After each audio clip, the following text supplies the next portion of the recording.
Hello students, आइए देखते हैं शोधन की अगली विधि के बारे में, अर्थात वर्ण लेखन, जिसे क्रोमेटोग्राफी कहा जाता है। ध्यान समझिएगा, मैं मनीष गुप्ता अपने चैनल में आपका स्वागत करता हूं। आइए दोस्तों, देखते हैं शोधन की अगली विधि, वर्ण लेखन अर्थात क्रोमेटोग्राफी। वर्ण लेखन क्रोमेटोग्राफी शोधन की एक अत्यंत महत्वपूर्ण तकनीक है, जिसका उपयोग यौगिकों का शोधन करने में, किसी यौगिक मिश्रण के अवयवों को अलग करने तथा यौगिक की शुद्धता की जांच करने के लिए विस्तृत रूप से किया जाता है। ठीक है, तो वर्ण लेखन अर्थात क्रोमेटोग्राफी शोधन की एक महत्वपूर्ण विधि होती है, महत्वपूर्ण तकनीक होती है, जिसका उपयोग जो है यौगिक का शोधन करने में भी होता है, यौगिकों का शोधन करने में होता है, किसी मिश्रण के अवयवों को अलग करने में होता है, किसी मिश्रण के अवयवों को पृथक करने में होता है, तथा यौगिक की शुद्धता की जांच करने के लिए, यौगिक की शुद्धता की जांच करने के लिए विस्तृत रूप में किया जाता है। क्रोमेटोग्राफी विधि का उपयोग जो है सर्वप्रथम पादपों में पाए जाने वाले रंगीन पदार्थों को अलग करने के लिए किया गया था। क्रोमेटोग्राफी विधि का उपयोग सर्वप्रथम पादपों में पाए जाने वाले रंगीन पदार्थों को पृथक करने के लिए किया गया था। क्रोमेटोग्राफी शब्द जो है ग्रीक शब्द क्रोमा से बना होता है, जिसका अर्थ होता है रंग। ठीक है, क्रोमेटोग्राफी शब्द ग्रीक शब्द क्रोमा से बना है, जिसका अर्थ है रंग। इस तकनीक में सर्वप्रथम यौगिकों के मिश्रण को स्थिर प्रवस्था पर अधिशोषित कर दिया जाता है। क्रोमेटोग्राफी तकनीक में सबसे पहले सर्वप्रथम यौगिकों की मिश्रण को स्थिर प्रवस्था पर अधिशोषित कर दिया जाता है। इस तकनीक में सर्वप्रथम यौगिकों के मिश्रण को स्थिर प्रवस्था पर अधिशोषित कर दिया जाता है। स्थिर प्रवस्था ठोस अथवा द्रव हो सकती है। स्थिर प्रवस्था जिस पर आप अधिशोषित करेंगे वह प्रवस्था ठोस अथवा द्रव हो सकती है। इसके पश्चात स्थिर प्रवस्था में से उपयुक्त विलायकों के मिश्रण अथवा गैस को धीरे धीरे प्रवाहित किया जाता है। ठीक है, इसके बाद जो है स्थिर प्रवस्था में से उपयुक्त विलायकों के मिश्रण अथवा गैस को धीरे धीरे प्रवाहित किया जाता है। इस प्रकार मिश्रण के अवयव जो हैं क्रमशः एक दूसरे से अलग हो जाते हैं। इस प्रकार मिश्रण के अवयव एक दूसरे से अलग हो जाते हैं। गति करने वाली प्रवस्था को गतिशील प्रवस्था कहा जाता है। ठीक है, तो आप देख रहे हैं कि इस तकनीक में सर्वप्रथम यौगिकों के मिश्रण को स्थिर प्रवस्था पर अधिशोषित कर दिया जाता है। उसके बाद स्थिर प्रवस्था ठोस अथवा द्रव हो सकती है। तत्पश्चात स्थिर प्रवस्था में से उपयुक्त विलायकों के मिश्रण अथवा गैस को धीरे धीरे प्रवाहित किया जाता है। इस प्रकार मिश्रण के अवयव क्रमशः एक दूसरे से अलग हो जाते हैं। गति करने वाले प्रवस्था को गतिशील प्रवस्था कहते हैं।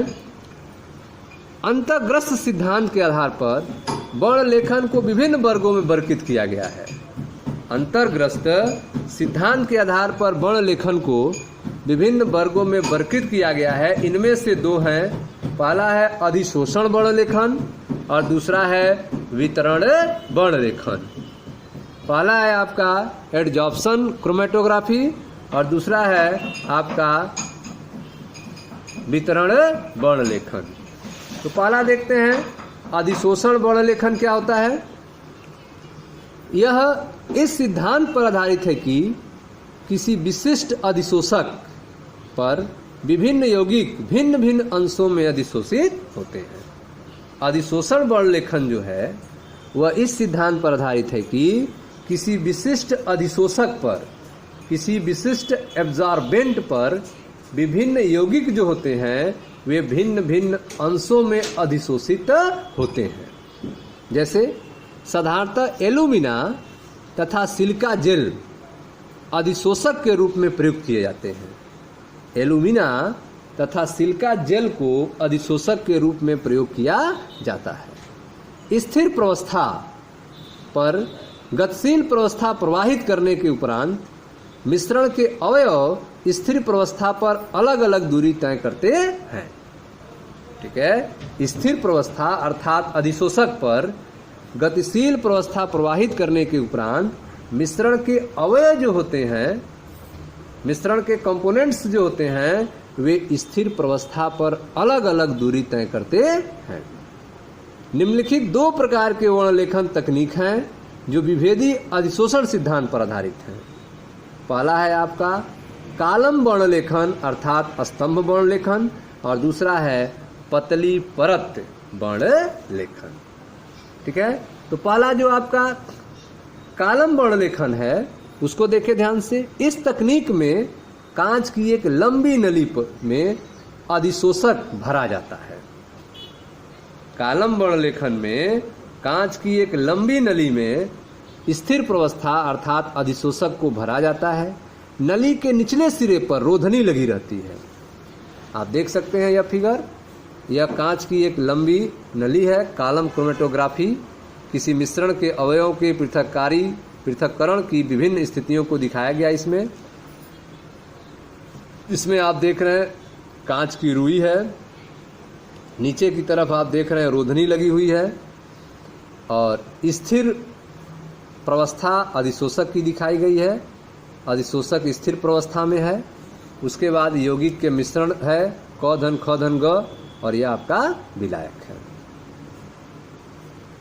ठीक है, अब जब इसमें मूवमेंट कराया जाएगा तो आप देख रहे हैं कि विलायक ऊपर हो गया और क धन ख ग नीचे हो गए। उसके बाद आप देख रहे हैं कि विलायक ऊपर है, अब जो है तीनों अलग हो गए, क ख और ग। तो कालम वर्णलेखन में आपने देखा कि इस तकनीक में कांच की एक लंबी नली में अधिशोषक भरा जाता है। नली के निचले सिरे पर रोधनी लगी रहती है। यौगिक के मिश्रण को उपयुक्त विलायक की न्यूनतम मात्रा में घोलकर यौगिक के मिश्रण को उपयुक्त विलायक की न्यूनतम मात्रा में घोलकर कालम के ऊपरी भाग में अधिशोषित कर देते हैं। यौगिक के मिश्रण को उपयुक्त विलायक की न्यूनतम मात्रा में घोलकर कालम के ऊपरी भाग में अधिशोषित कर देते हैं। तत्पश्चात एक उपयुक्त निछालक को कालम में धीमी गति से नीचे की ओर बहने दिया जाता है।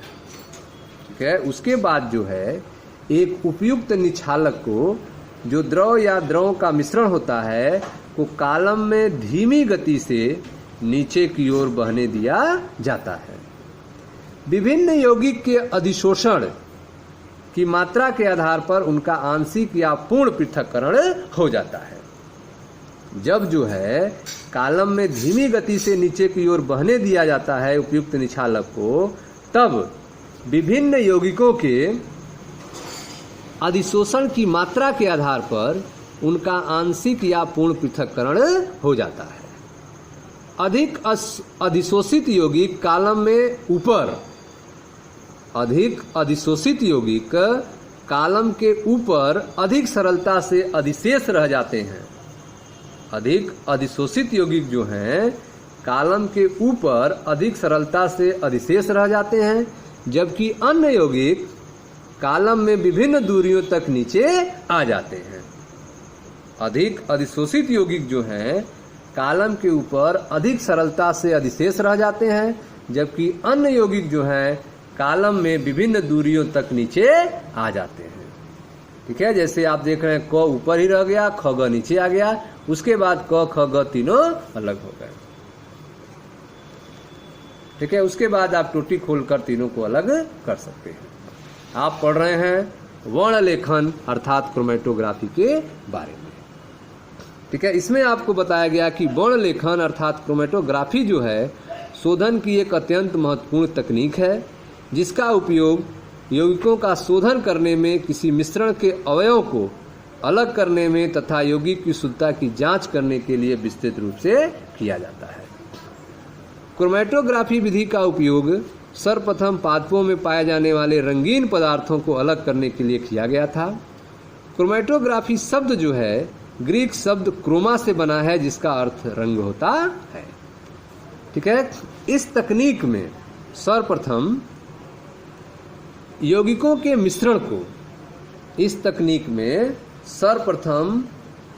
के मिश्रण को स्थिर प्रवस्था पर अधिशोषित कर दिया जाता है। स्थिर प्रवस्था ठोस अथवा द्रव हो सकती है। इसके पश्चात जो है स्थिर प्रवस्था में से उपयुक्त विलायकों के मिश्रण अथवा गैस को धीरे धीरे प्रवाहित किया जाता है। इस प्रकार मिश्रण के अवयव क्रमशः एक दूसरे से अलग हो जाते हैं। गति करने वाली प्रवस्था को गतिशील प्रवस्था कहते हैं। ठीक है, अंतःग्रस्त सिद्धांत के आधार पर वर्ण लेखन को विभिन्न वर्गों में वर्गीकृत किया जाता है। इसमें दो हैं, अधिशोषण वर्ण लेखन और वितरण वर्ण लेखन। तो पहला आप देखते हैं अधिशोषण वर्ण लेखन के बारे में। यह इस सिद्धांत पर आधारित है कि किसी विशिष्ट अधिशोषक पर विभिन्न यौगिक भिन्न भिन्न अंशों में अधिशोषित होते हैं। साधारणतः एल्यूमिना तथा सिलिका जेल जो हैं अधिशोषक के रूप में प्रयोग किए जाते हैं। स्थिर प्रवस्था अर्थात अधिशोषक पर गतिशील प्रवस्था प्रवाहित करके उपरांत मिश्रण के अवयव स्थिर प्रवस्था पर अलग अलग दूरी तय करते हैं। स्थिर प्रवस्था पर गतिशील प्रवस्था प्रवाहित करने के उपरांत मिश्रण के अवयव जो होते हैं, मिश्रण के कंपोनेंट जो होते हैं, वे स्थिर प्रवस्था पर अलग अलग दूरी तय करते हैं। निम्नलिखित दो प्रकार के वर्णलेखन तकनीक हैं जो विविधि अधिशोषण सिद्धांत पर आधारित हैं। पहला है आपका कालम वर्णलेखन अर्थात स्तंभ वर्णलेखन, दूसरा है पतली परत वर्णलेखन। तो पहला देखते हैं कालम वर्णलेखन के बारे में। इसमें आपको बताया गया कि इस तकनीक में कांच के एक लंबी नली में अधिशोषक भरा जाता है। नली के निचले सिरे पर रोधनी लगी होती है। यौगिक के मिश्रण को उपयुक्त विलायक की न्यूनतम मात्रा में घोलकर कालम के ऊपरी भाग में अधिशोषित कर देते हैं। तत्पश्चात एक उपयुक्त निछालक को कालम में धीमी गति से नीचे की ओर बहने दिया जाता है। विभिन्न यौगिकों के अधिशोषण की मात्रा के आधार पर उनका आंशिक या पूर्ण पृथक्करण हो जाता है। अधिक अधिशोषित यौगिक कालम के ऊपर अधिक सरलता से अधिशोष रह जाते हैं। ठीक है, अधिक अधिशोषित यौगिक जो हैं वे कालम के ऊपर अधिक सरलता से अधिशेष रह जाते हैं, जबकि अन्य यौगिक जो हैं कालम में विभिन्न दूरियों तक नीचे आ जाते हैं। जैसा फिगर में आप देख रहे हैं, यौगिक जो हैं अलग अलग दूरियों पर आ चुके हैं, क, ख और ग के रूप में।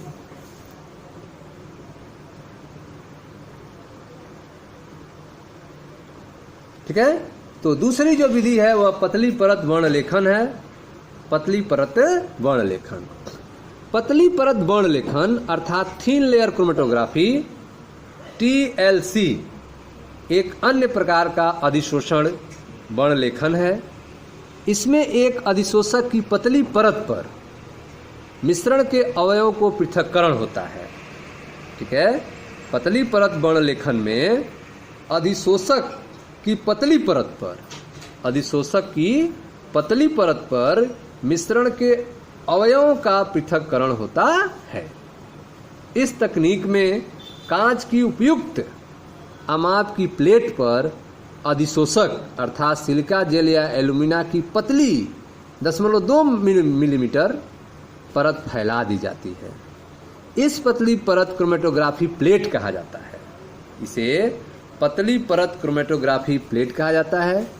मिश्रण के विलयन का छोटा सा बिंदु जो है प्लेट के एक सिरे से लगभग 2 सेंटीमीटर ऊपर लगाते हैं।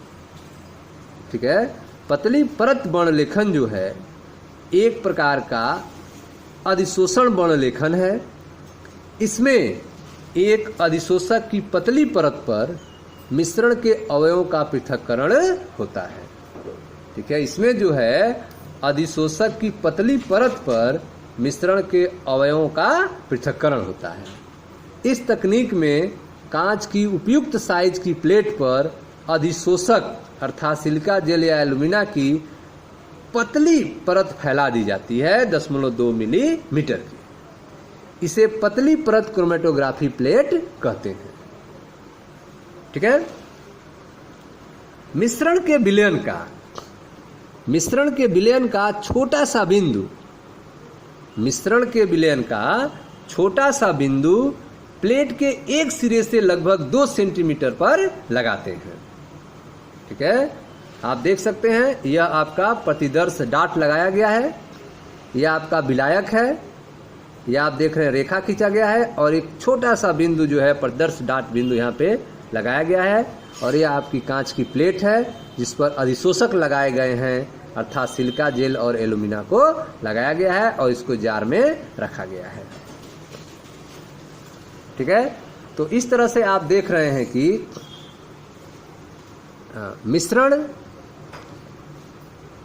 मिश्रण के विलयन का छोटा सा बिंदु प्लेट के एक सिरे से लगभग 2 सेंटीमीटर ऊपर लगाते हैं।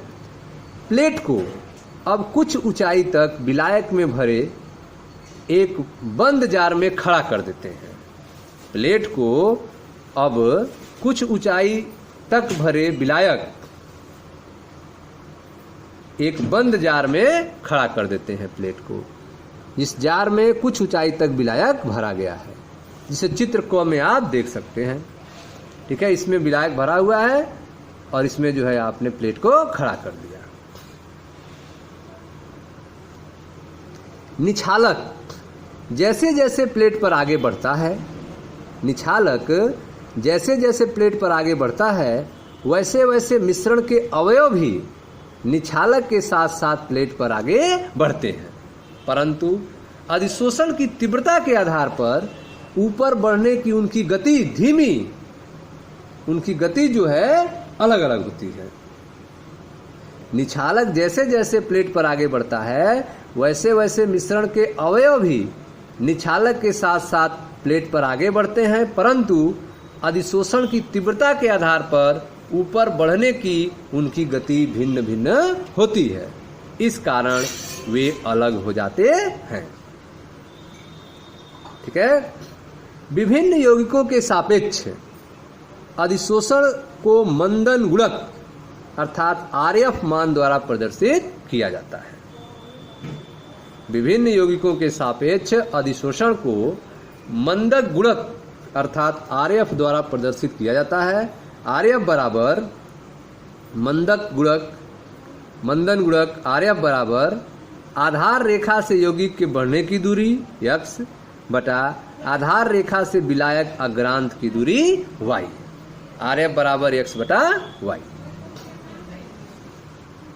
ठीक है। तो आप देख रहे हैं कि निछालक जैसे जैसे प्लेट पर आगे बढ़ता है वैसे वैसे मिश्रण अवयव भी निछालक के साथ साथ प्लेट पर आगे बढ़ते हैं, परंतु अधिशोषण की तीव्रता के आधार पर ऊपर बढ़ने की उनकी गति जो है भिन्न होती है। इस कारण वे पृथक हो जाते हैं, अलग हो जाते हैं। विभिन्न यौगिकों के सापेक्ष अधिशोषण को मंदन गुणांक आरएफ द्वारा प्रदर्शित किया जाता है। आरएफ बराबर होता है आधार रेखा से यौगिक के बढ़ने की दूरी बटे आधार रेखा से विलायक अग्रांत की दूरी। आरएफ बराबर x बटा y। ठीक है। यह विकसित क्रोमेटोग्राम का फिगर आप देख रहे हैं। यह विलायक का अग्रांत है, सिरा है। ठीक है। यह आपका आधार रेखा है और यह यौगिक का डाट दिखाया गया है। इसमें x और यह आपका y है। आरएफ बराबर x बटा y होता है। ठीक है। रंगीन यौगिकों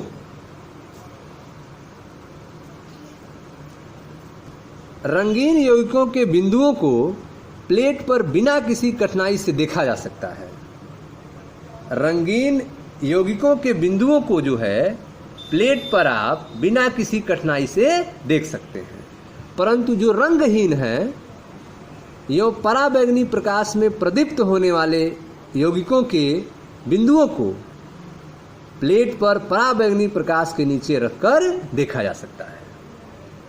रंगीन यौगिकों के बिंदुओं को प्लेट पर बिना किसी कठिनाई से देखा जा सकता है, परंतु रंगहीन यो पराबैंगनी प्रकाश में प्रदीप्त होने वाले यौगिकों के बिंदुओं को प्लेट पर पराबैंगनी प्रकाश के नीचे रखकर देखा जा सकता है। एक अन्य तकनीक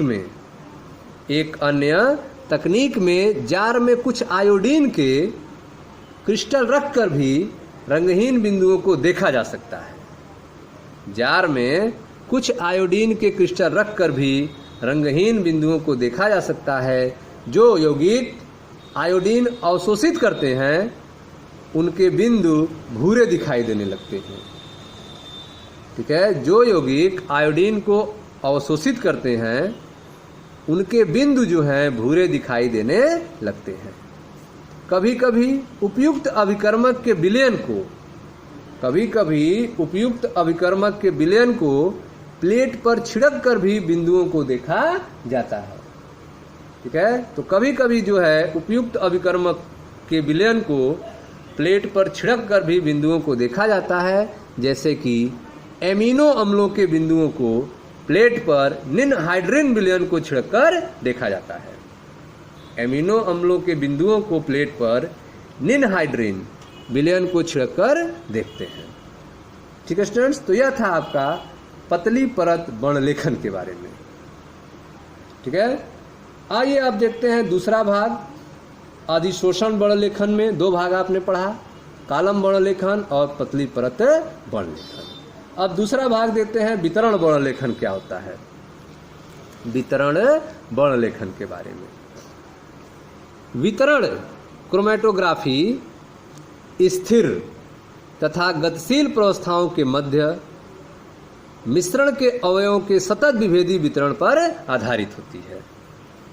वितरण क्रोमेटोग्राफी जो है वह स्थिर तथा गतिशील प्रावस्थाओं के बीच, स्थिर तथा गतिशील प्रावस्थाओं के मध्य मिश्रण के अवयवों के सतत विभेदी वितरण पर आधारित होती है। कागज वर्णलेखन इसका एक उदाहरण है। वितरण वर्णलेखन क्रोमेटोग्राफी का एक उदाहरण कागज वर्णलेखन है। इसमें एक विशिष्ट प्रकार का क्रोमेटोग्राफी कागज का इस्तेमाल किया जाता है। इस कागज के छिद्रों में जल अणु पाशित रहते हैं जो स्थिर प्रावस्था का कार्य करते हैं। वितरण क्रोमेटोग्राफी स्थिर तथा गतिशील प्रावस्थाओं के मध्य वितरण के अवयवों के सतत विभेदी वितरण पर आधारित होते हैं। कागज वर्णलेखन इसका एक उदाहरण है। इसमें एक विशिष्ट प्रकार का क्रोमेटोग्राफी कागज का इस्तेमाल किया जाता है। इस कागज के छिद्रों में जल अणु पाशित रहते हैं जो स्थिर प्रावस्था का कार्य करते हैं। ठीक है, क्रोमेटोग्राफी कागज की एक पट्टी के आधार पर मिश्रण का बिंदु लगाकर उसे जार में लटका देते हैं। क्रोमेटोग्राफी कागज की एक पट्टी के आधार पर मिश्रण का बिंदु लगाकर उसे जार में लटका देते हैं। ठीक है, आप देख सकते हैं चित्र 12.13 में। यह कागज क्रोमेटोग्राफी दो विभिन्न आकृतियों का क्रोमेटोग्राफी पेपर के रूप में देख रहे हैं आप। यह विलायक है, इसमें यह प्रतिदर्श बिंदु लगाया गया है। ठीक है, यह आपकी रेखा है और यह क्रोमेटोग्राफी पेपर है। इसको जार में कार्डबोर्ड के ऊपर से रख के ढक दिया गया है। या यहाँ देखें, दूसरे में विलायक है, प्रतिदर्श बिंदु आप देख रहे हैं, रेखा देख रहे हैं। जार में इसको क्रोमेटोग्राफी पेपर को कार्डबोर्ड की मदद से लटका दिया गया है। ठीक है, तो आप देख रहे हैं कि क्रोमेटोग्राफी कागज की एक पट्टी के आधार पर मिश्रण का बिंदु लगाकर उसे जार में लटका देते हैं। जार में कुछ ऊंचाई तक उपयुक्त विलायक अथवा विलायक का मिश्रण भरा होता है। जार में कुछ ऊंचाई तक उपयुक्त विलायक अथवा विलायकों का मिश्रण भरा होता है जो गतिशील प्रावस्था का कार्य करता है। केशिका क्रिया के कारण, ठीक है, कैपिलरी एक्शन के कारण, केशिका क्रिया के कारण पेपर की पट्टी पर विलायक ऊपर की ओर बढ़ता है तथा बिंदु पर प्रवाहित होता है। केशिका क्रिया के कारण पेपर की पट्टी पर विलायक जो है ऊपर की ओर बढ़ता है तथा बिंदु पर प्रवाहित होता है। विभिन्न यौगिकों का दो प्रवस्थाओं में वितरण भिन्न भिन्न होने के कारण वे अलग अलग दूरियों तक आगे बढ़ते हैं। ठीक है, विभिन्न यौगिकों का दो प्रवस्थाओं में वितरण अलग अलग होने के कारण वे अलग अलग दूरियों तक आगे बढ़ते हैं। इस प्रकार विकसित पट्टी को क्रोमैटोग्राम कहते हैं। इस प्रकार विकसित पट्टी को क्रोमैटोग्राम कहा जाता है। पतली परत की भांति पेपर की पट्टी पर विभिन्न बिंदुओं की स्थितियों को या तो पराबैंगनी प्रकाश के नीचे रखकर या उपयुक्त अभिकर्मक के विलयन को छिड़क कर हम देख सकते हैं। पतली परत की भांति पेपर की पट्टी पर विभिन्न बिंदुओं की स्थितियों को या तो पराबैंगनी प्रकाश के नीचे रखकर या उपयुक्त अभिकर्मक के विलयन को छिड़क कर हम देख लेते हैं। ठीक है, यह था आपका वितरण क्रोमैटोग्राफी के बारे में। ठीक है स्टूडेंट्स, आप पढ़ रहे थे वर्ण लेखन अर्थात क्रोमैटोग्राफी के बारे में। मैं मनीष गुप्ता अपने चैनल में आपका स्वागत करता हूं। वीडियो को लाइक करें, शेयर करें, चैनल को सब्सक्राइब करें। धन्यवाद दोस्तों।